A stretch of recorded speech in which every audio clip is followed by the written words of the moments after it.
Hi, I'm Alex Rodriguez. I am Jamaican but grew up all over the world. I am an ESEM major, which is Entertainment, Culture, and Enterprise Management. I'm a third year student, and this is for the Caribbean Networking Project. So some of the challenges, I actually didn't really find that there were that many challenges. I'm fortunate enough where my group and I, we knew people from all over the Caribbean and South America, so finding people wasn't really much of a challenge. My group was really receptive to my somewhat bossy behavior. True, and yeah, that's pretty true. Initially, I made a to-do list and stuff like that, but that went really well. I would probably say one of the only challenges is kind of near the end.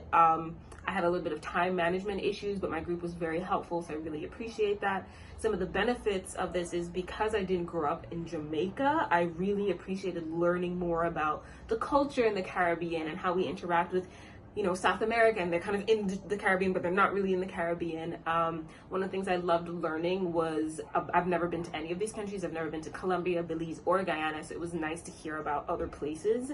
Something I want to learn more about is probably what the Black experience is like in countries like Colombia and other South American countries. We were fortunate enough to have a Black Belizean and a Black Guyanese person speak to us. That was great, but it was very interesting hearing about how there's actually a lot of Caribbean influence amongst the Black communities in the coastal sections of Colombia, so I'd definitely love to hear more about that. Hi, my name is Selena Fisher, and I am a first-year IMC student of Jamaican nationality. So working with Group 20 overall was a pretty good experience, to say the least. Damn right! The group was very productive, proactive.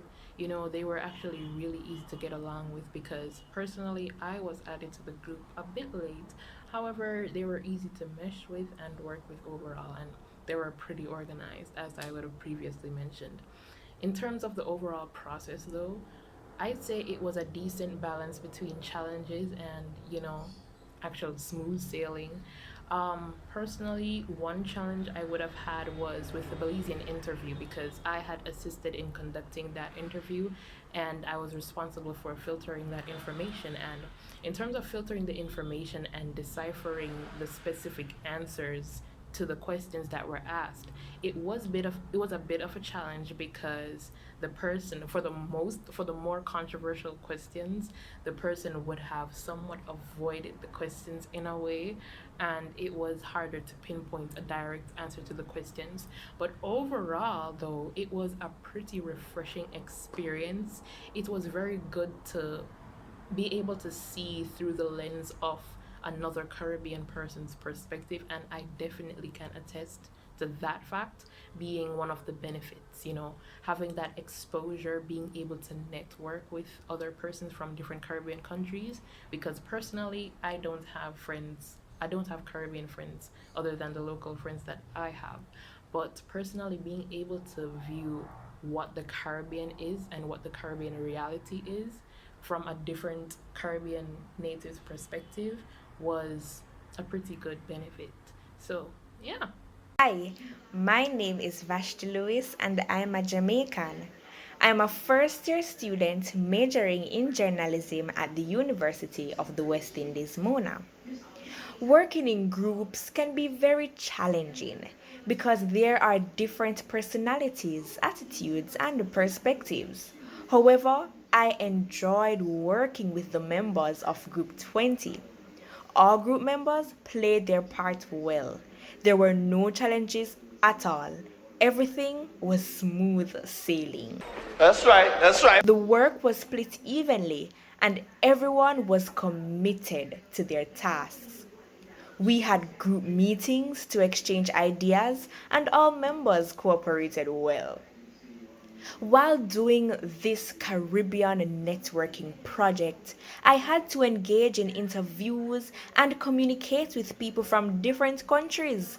It was an amazing experience to speak with someone from Guyana, in which I learned a lot. I was most intrigued by Guyana's culture. Guyanese loves reggae music and they are also interested in soca, chutney, and Indian music. On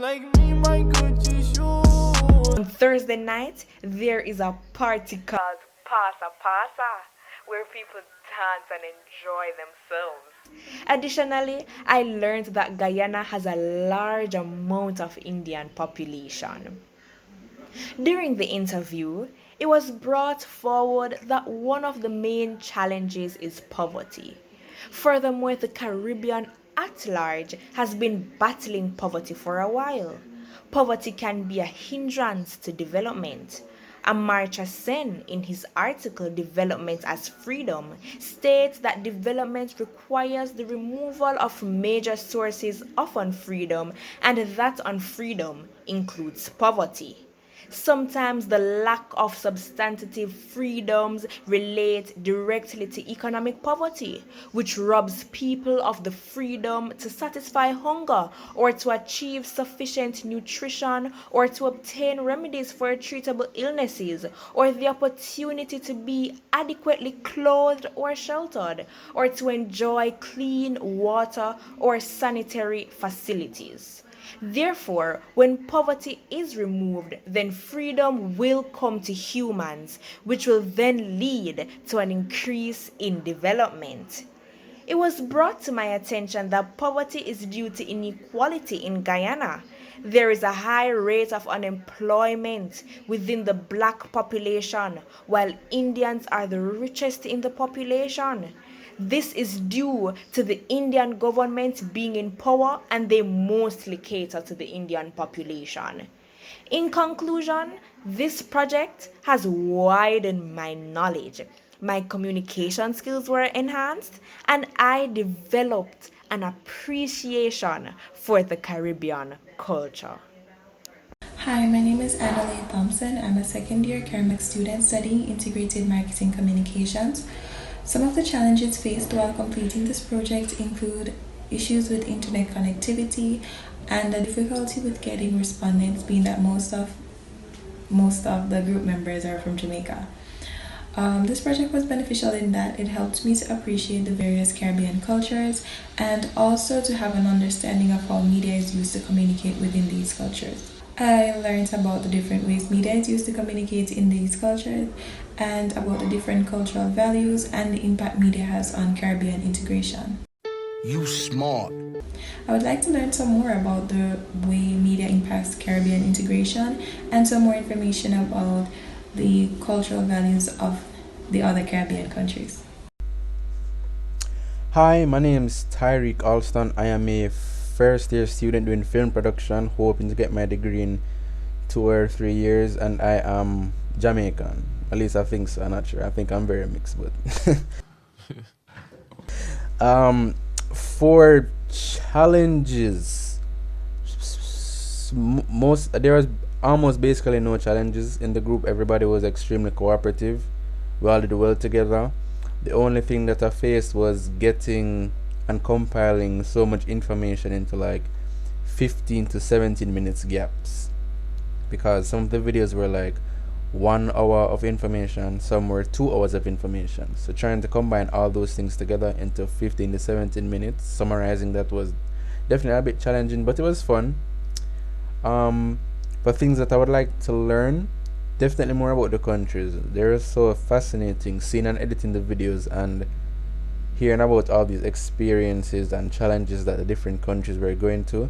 They definitely gave me insight on what is going on more in the world. So yeah, that's me. My group was fantastic. The group leader, my group members, they were great, very cooperative, and I had fun. Definitely a lot of fun. We would recommend. I would definitely recommend them. Yeah.